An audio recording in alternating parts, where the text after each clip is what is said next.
You've heard the term 1,000 times, right? Paradigm shift. It's one of those heavyweight buzzwords that gets thrown around in meetings and tech keynotes pretty much everywhere.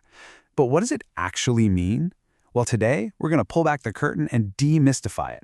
And I promise you, it's way more interesting than just a fancy way of saying a big change. All right, let's get into it. So, yeah, paradigm shift. We hear it so much it almost loses its meaning. But its real definition, the one born from the history of science, is incredibly powerful and honestly kind of mind-blowing. By the end of this, you're going to understand exactly why this phrase can describe the complete overthrow of reality as we know it.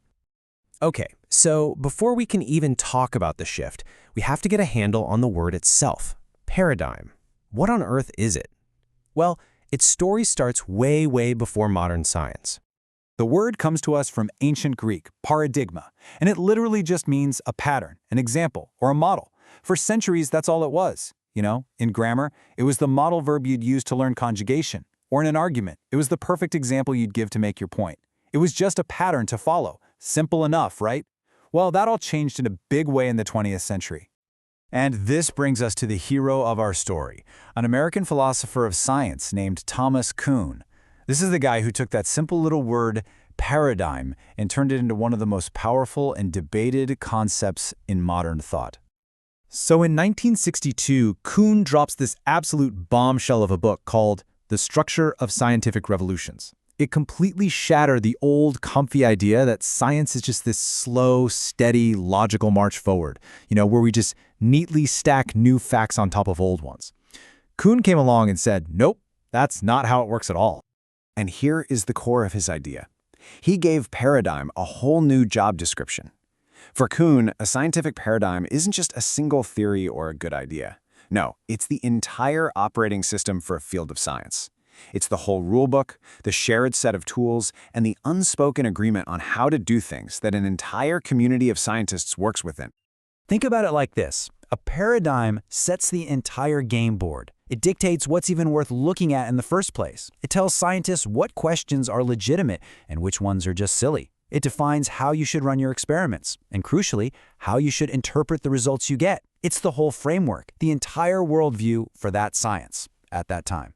So if a paradigm is this stable reality that all the scientists are working inside of, what happens when it breaks?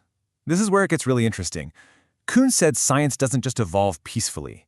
It moves forward through these huge, dramatic, revolutionary coups, where one reality gets totally overthrown by another. So how does an entire world get turned upside down?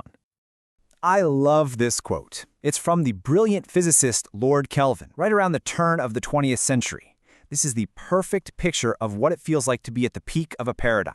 Everyone feels like they've basically figured it all out. But that kind of confidence, it is so often the quiet right before the storm. Because just a few years after Kelvin said physics was basically done, a young patent clerk named Albert Einstein was about to blow the whole thing wide open. Kuhn actually mapped it out as a cycle. First, you've got what he called normal science. This is where scientists are just happily solving puzzles using the accepted rules. But then, anomalies start to show up. Weird results from experiments that just don't fit the model. At first, everyone tries to ignore them, but they keep piling up, which leads to a crisis.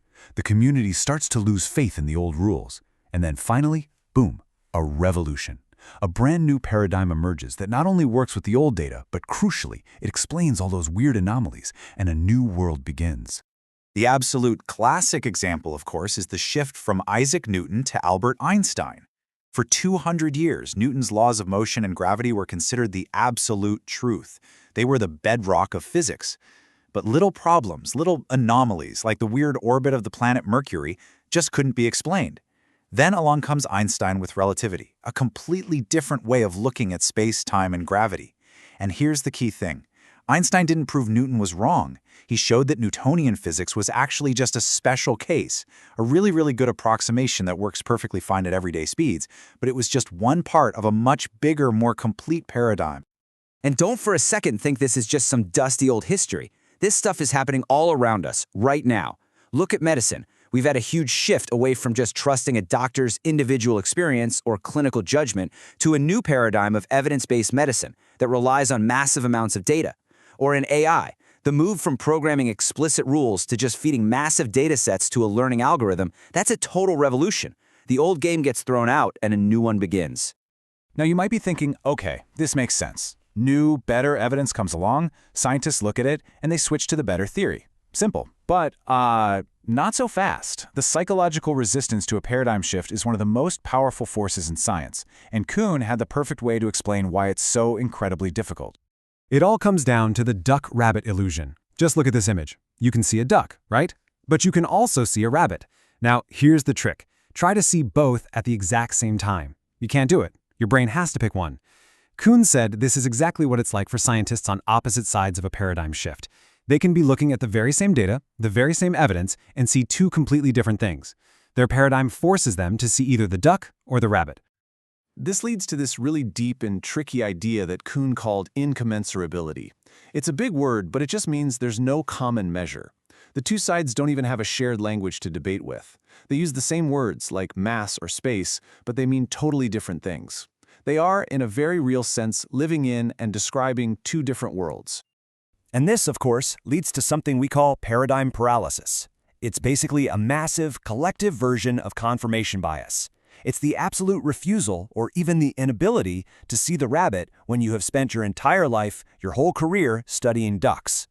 It means that truly revolutionary ideas often get rejected not because the evidence against them is strong, but because they are literally unthinkable to people inside the old worldview. And this is where we bring it all home, because this idea is just way too powerful to be locked away in the philosophy of science. It has completely escaped the lab, and it gives us an incredible tool for understanding the world that all of us live in every single day. You see, outside of science, we can think of a dominant paradigm as a society's worldview. It's that invisible collection of shared assumptions, values, and common sense beliefs that shapes how we all interpret reality. It's the water that we're all swimming in. I mean, think about the massive paradigm shift in how we view mental health, a move away from a paradigm of it being a moral failing to a medical model of brain chemistry. That single shift changes laws, medicine, how we talk to each other. It changes everything. In this worldview, this paradigm, it doesn't just float in the air. It is actively reinforced and cemented into place by the very pillars of our society. Think about it. Our schools teach it, our media reports through its lens, our political leaders built platforms on it, government agencies enforce it, and even research funding tends to flow toward ideas that support the dominant paradigm. All of these things work together to make a paradigm feel less like one point of view and more like reality itself. And that leads us to the final and maybe the most important question of all. What are the paradigms that you are living inside of right now without even realizing it? What are those common sense truths about how the economy works, or what success looks like, or how society should be organized, that you've just accepted as fact? It's a really challenging question, because once you understand what a paradigm truly is, you can't help but ask yourself, what duck have I been seeing my entire life, and what rabbit is just waiting for me to see it?